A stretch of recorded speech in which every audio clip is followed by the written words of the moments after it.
Welcome to episode 117 of How About Them Huskies. As always, I'm your host, Connor, joined by Matt and Andrew, and today we are previewing what might be the most hyped UConn home game in at least the past couple of years, as the number 12 ranked St. John's Red Storm, the 20 and 3 St. John's Red Storm, are making the trip about maybe 2-3 hours up to Gampel Pavilion to take on the 19th ranked UConn Huskies. Game of the weekend in the Big East, maybe even college basketball. I'll just open up the floor to you guys' just thoughts on this game because it's really awesome to see St. John's in this position, 20 and 3, one of the top. They should be in the top 10 based on their record. Just really great story, Rick Pitino. Just awesome to see this be such a big game, seeing the old Big East rivalry. Well, this is the second of, or the first of two home games against the Johnnies. Not really. If you're watching this and don't really know the story, we historically play very well at Madison Square Garden. We get a good crowd there, so they call it Stores South. But this game, we were talking before in our, pre-show meeting about home games, especially at Gampel in the past, couple years, 5, 6, 7 years. And there are only a few that really came to mind, in terms of just home games in general. Obviously, the big Villanova one was the big one. But in terms of games at Gampel, I can really only think of the Florida game in 2019. That was a pretty big one. But in terms of that, Baylor this year was pretty big. But really, besides that, there hasn't been a ton of massive home games at Gampel since we've been back in the Big East. So this is just going to be really great for everybody in Connecticut. It's going to be a great game, first of all. Two really good teams going at it. And our legend, Ben Gordon, is going to get number 4 sent up to the roster. So that'll be awesome to see, too. It'll all in all be a great night. Yeah, the St. John's team you mentioned, one that we haven't really seen before. The second year Rick Pitino squad is really putting it together. They have a three-headed monster here with RJ Lewis, Zuby Ejiofor, and Kadari Richmond. You got to slow them down. I'm not going to get into that right now, but this team is definitely not one to sleep on. They came into our home XL Center and beat us when they were weak, and we were soon to be national champs. So, I mean, regardless of how this matchup goes, I mean, you got to be careful with St. John's. Yeah, before we really get into the game, I want to talk a little bit about this team because they're 20 and 3. Obviously, that's an amazing record. Their three losses are by a combined 5 points. They lost to Baylor by one, I think, in the Bahamas. The game they should have won. If you guys remember that, it was a while ago. Jeremy Roach hit the game-winning three for Baylor. The clock did not start on time, and he hit it right at the buzzer. So, I mean, obviously, it's just a tough spot for them there, but they probably should have won that game. Then, also, I think in the Bahamas, they lost to Georgia by 3. And then since then, since Thanksgiving, they've lost one game. It was in Omaha against Creighton by just 1 point.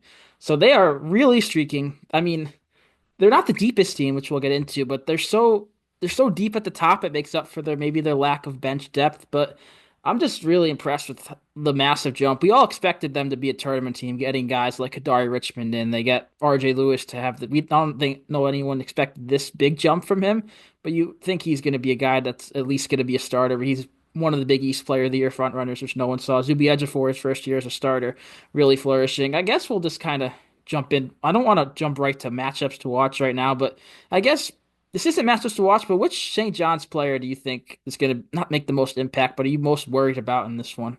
Yeah, I'm really worried about RJ. He's a big guard. He's 6'7", so he has a lot of size that we lack down there in the backcourt. Hassan Diarra, solo ball, not the tallest defenders. Solo definitely could use a little work on defensive end. Haas is solid, but he's not 6'7", so might need a little Jalen Stewart, Jaden Ross action going on back there. To maybe stop RJ, but that does open up some holes, especially for a guy like Kadari. So I'm worried for both of them, honestly. I think making those defensive switches onto RJ will open up Kadari, and I think Kadari could have a big game.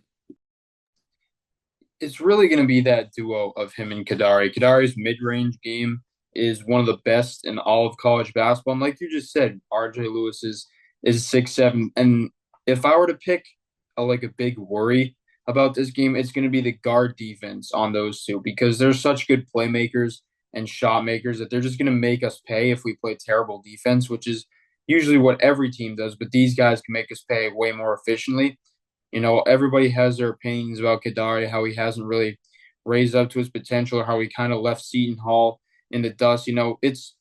That's not really the discussion I was planning on bringing this to, but it's different seeing him play for a different team in a different type of offense than the school he was at. Obviously, we saw him play against, or when he played for Seton Hall, he played against us, and he had great games against us. He was a part of some really big wins for them against us, but now he's in a completely different program that we haven't seen yet this year. So it's just going to be he is even though he's the same player that he was last year, he's still going to be a different player. That's kind of what I was trying to get at.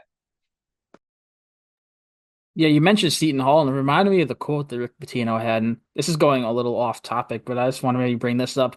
Rick Pitino's a guy who doesn't have much of a filter when he's talking. He said straight up after the game against Seton Hall, if Seton Hall had more money, he'd be playing there, which is kind of wild to say. It just really shows the landscape of college basketball. It's become like players like Kadari Richmond. Obviously, he didn't start at Seton Hall. He played a year at Syracuse, but he's basically, we know him as Seton Hall Pirate, but he doesn't play there his last year because St. John's has more money. That is what it is. But I agree with you. Kadari's obviously the guy to watch. I'm pulling up his stats against us in his career. He's had a game of 23 points, a game of 27 points, 18, 14. He just kills us. Will he do that again? It's safe to say he will because he always does. But I guess we'll just segue into the matchups to watch. I'm curious to see who you think's going to guard who. Kind of maybe mix that segment in with this. Maybe when you say your matchups, we maybe have discussions about who guards who. But what's you guys in matchups to watch? Yeah, in terms of matchups to watch, I mean, this is such a big game where I feel like Hurley's going to switch the defenders. So I'm going to go with the coaches and go Rick Pitino and Dan Hurley. This will be the fifth time they meet in 3 years because of the NCAA tournament with Iona, three times last year, and this will be the fifth. Each of those games was completely different because Iona was obviously they have some people on this St. John's team, but that's a completely different team. And last year's team is completely different than this year's. And I think that it's just going to be an old school, two great head coaches going at it. And the plays that each coach is going to draw, I think this is going to first of all be a high scoring game.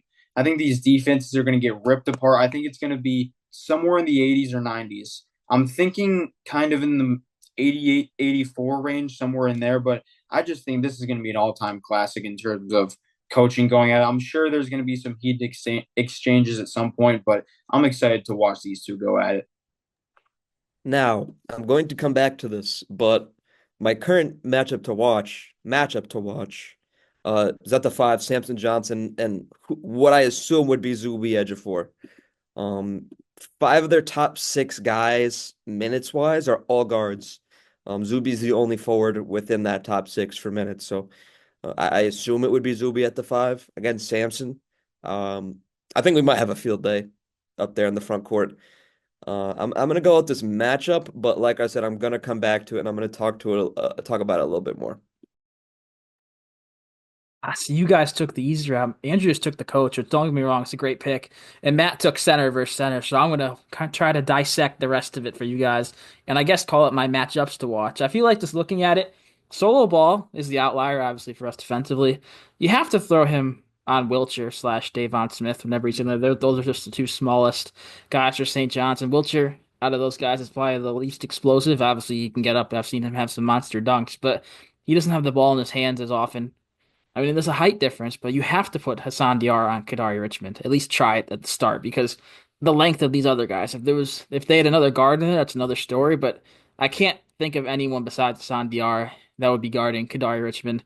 Then you have Lewis I was about to say AJ Scott because it's RJ Lewis mixing that up. Lewis and Aaron Scott, and you have McNeely and Caravan left.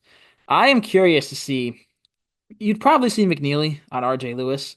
Is Dan Hurley and the staff going to throw Liam McNeely in his first game in over a month on one of the best players in the Big East when Lewis and Scott are pretty much the same size? I'm going to guess not. They're going to start at least with Caravan guarding Lewis, in my opinion. Obviously, Caravan is not known for his defense, but McNeely's coming back from an injury. You kind of got to deal with it. You got to deal with Stewart will be on Lewis when he's in there. I can almost guarantee you that. So I have McNeely guarding Scott. It's just St. John's has a bunch of similarly sized, like 6'6", 6'7" wings slash guards.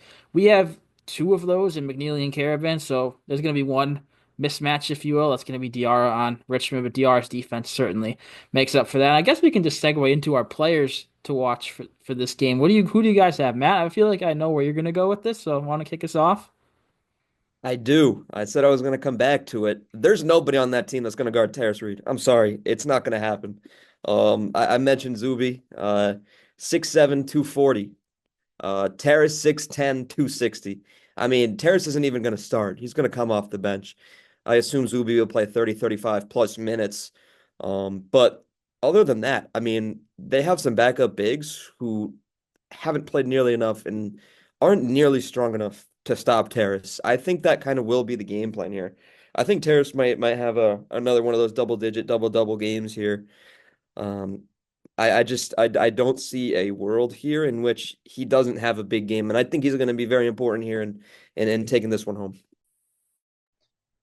I don't. I'm gonna go with somebody that's probably not expecting. And Connor, I'm sorry if I take yours. I don't think I'm going to because I don't think you would pick him. But I'm gonna go with Jalen Stewart because I would assume. I'm obviously we're not reporters here. We're not sure what the lineup's gonna look like, but I would assume that he would go back to the bench because McNeely is definitely ready at this point. He was a game time decision for Marquette, has a whole week to practice before Friday. I'm going to go out on a limb again, not reporting, to say that he's ready and that Jalen Stewart's going to go back to the bench. But Jalen Stewart had a bunch of great games as a starter in a lot of minutes. So just think of what he's going to do in 15 minutes against rather short staffed Johnny's team. So I think that Jalen Stewart's going to be a huge piece off the bench for us, maybe 9, 10, 11 points, getting some rebounds, and really spacing the floor so that guys like McNeely and Caravan can get open to the best of their ability. So I'm going to go with Stewart for my guy to watch. You did not steal mine. As often as I go Stewart, he has been consistent pretty much for his past few games, so I'll give him that. So he's off my list for now. I'm gonna go solo ball because with McNeely coming back, obviously solo ball has been our best. He was our best player in that Marquette game, 25 points. He's pretty much been our best player in the new year in Big East play. I'd say he's averaging what nearly 18 a game in Big East play. Not counting the DePaul game, we'll count the DePaul game actually. It doesn't change it. Since Liam McNeely's injury, he's averaging 12 field goal attempts per game, Solo is. On the season, he's averaging 10.6. So obviously he doesn't get as many shots with Liam in there. So it's gonna be I'm interested to see how he not reacts, but how he adapts or adjusts to maybe taking fewer shots. Obviously, if he's hot and he's making them, he's gonna take a bunch more, and I'm perfectly fine with that. But it's just with Liam taking his fair share, Solo getting his fair share. I don't think we'll see too many more 25-point outbursts like we did in that Marquette game. I mean, he certainly has the potential to, but I'm curious to see how he adjusts. Also on the defensive end, I feel like I'm just talking about his offense, but I kind of said Wilcher and Smith are like the two not worst players, but they're two very talented guards that are going to give Solo or anyone who guards them a hard time. So really a big game for Solo. How will he respond, I guess, to close this? How will he respond after the best game of his career? Are you guys got anything else about the St. John's game? It's going to be quite an atmosphere, like you said, Ben Gordon getting his jersey or his number put up on the wall. It's just a massive game. We're not done with this episode, though, even though we're not really going to be talking about the St. John's game anymore. I did promise you guys in the last one we'll do some sort of game. And I kind of, not going to lie, I forgot, but I remembered a few minutes before the show, enough time to whip something up. And this definitely has a name, but I don't remember what it is. It's the game where, like, you can't say the same thing as me, and it's a category. I think you guys know what it is. Like say an NBA team, say an NBA team, and say mine's the Celtics. If either of you guys say the Celtics, you're out. And it goes every round. It's less and less options, so there's a higher chance. Andrew, you get it. Matt, you seem to. All right, you guys can unmute for this because it's gonna be All right. one of You gotta those. you gotta write it down. I wrote mine down. Yeah. You guys just Okay. say them. I have them written down pre-game. Let me Okay. grab my little sticky notes here. So we're doing NBA teams. No, that was just an example. Okay, I was gonna It's all say. UConn Okay. related. Okay. I'm gonna start you guys off pretty easy, and if I snipe this one, that'd be historic and be clipped. Name any UConn player all time. I'll count down from five, and then Matt, you Wow. could say yours, then Andrew. Okay, I go Five, first. four, Hakeem Thabeet. three.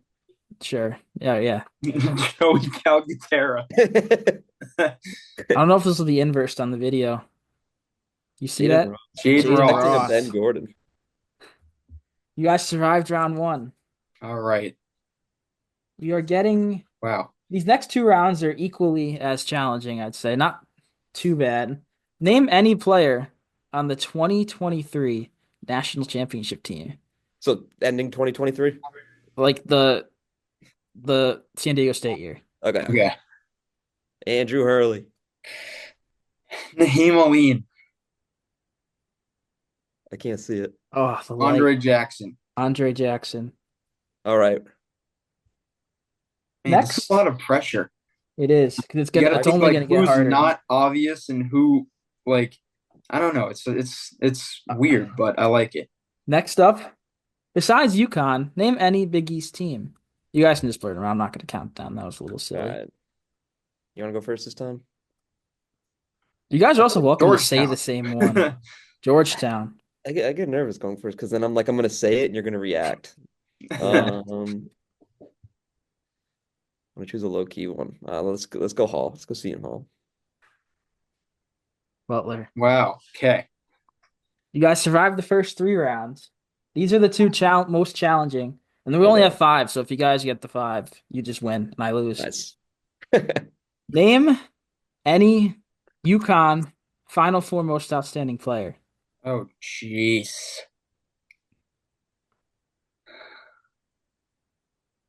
There are six of them. Yes, there are. Yes. Oh God, I feel Can like I the one that I go say is gonna with be the it. guy that would have won it if he didn't get hurt in 2009? That is not an option. I'm gonna go with Sonogo. I was gonna go Sonogo, but I'll go with Napier. Tristan Newton.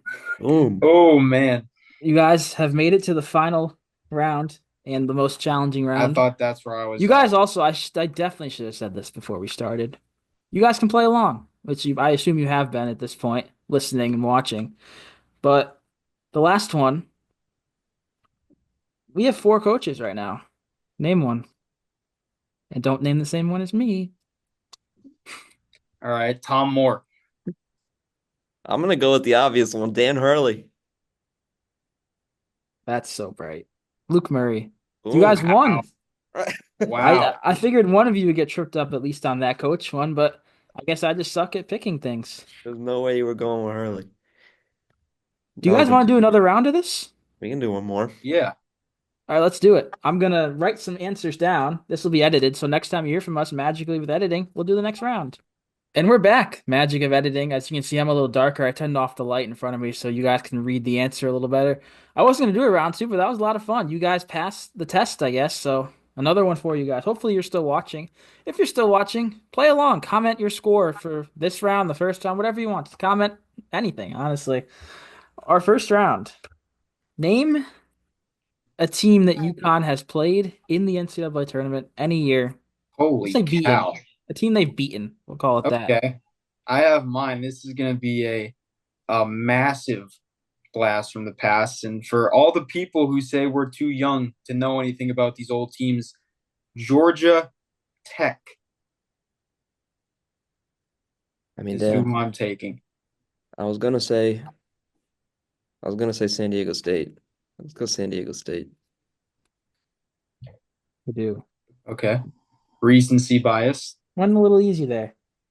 Now round two. This is definitely a tougher round two than the last one, in my opinion. Though it's probably pretty similar. Name any UConn lottery pick all Oh, time. good Lord. Okay.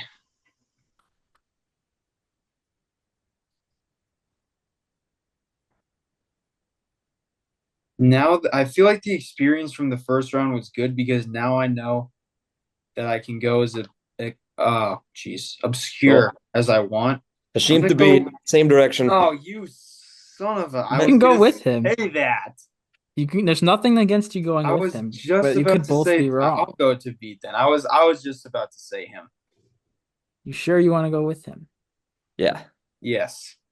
It's James Booknight. You're good. Dude, that was like my other option. That was my other option. Next, going down the list. Name a starter from one of the past two national championship teams, past 2 years. There are 9 options because one did cross over. Cam Spencer. Oh, that's it. Could be. I'm I'm doing this for suspense. Hawkins. It's the crossover caravan. Okay. You guys are still alive. 8 for 8. I'm confident I'll trip one of you up on the last one. This one potentially. Name any UConn walk-on all time. There are many. There's not many that we know. There's like Pat a select Lenahan. handful. Okay. Matt Gary. I almost put Matt Gary. I put our guy Emmett. All right. Wait, Matt, who'd you say? Pat Lenahan. Okay. That's a good Throwback. one, too. Oh, the last round. Last time our last Andre round. Drummond. Last time our last round had four options. This one has fewer. Oh, it technically has more, but if you dig Oh that boy. deep, good for you. Name a UConn men's basketball head coach of all time. Yeah, If we're you rolling with dig like deep, four here. If you if dig you, deep, but we're really looking at like four guys here. I'll go Kevin Ollie in the middle. I'm gonna ride with you. Actually, no, I'm not. That's lame. That's lame. yeah, championship round. That's lame. I need to win, but I'm gonna end up losing. I'm gonna go with Dan Hurley. Oh, Matt, you didn't stick with him. You're our champ. You got Kevin Ollie. Hey!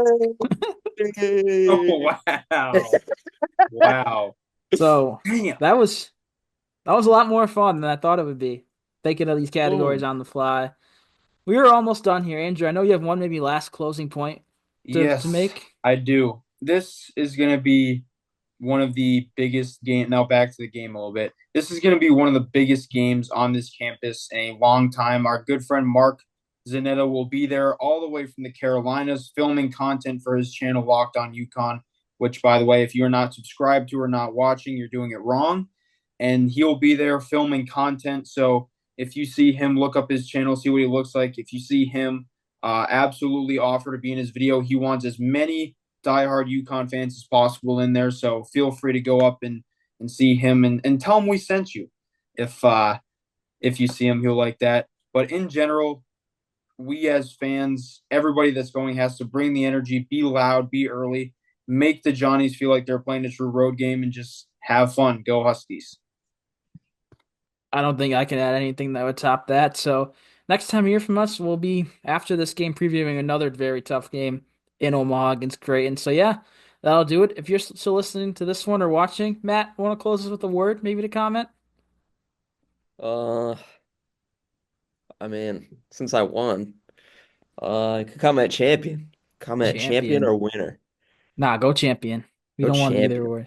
Comment Champion. champion if you've watched or listened this far. I don't know how long this has been, but just I like doing this. See who's actually listening until the end. So yeah, thank you guys for watching. Comment champion, and see you next time.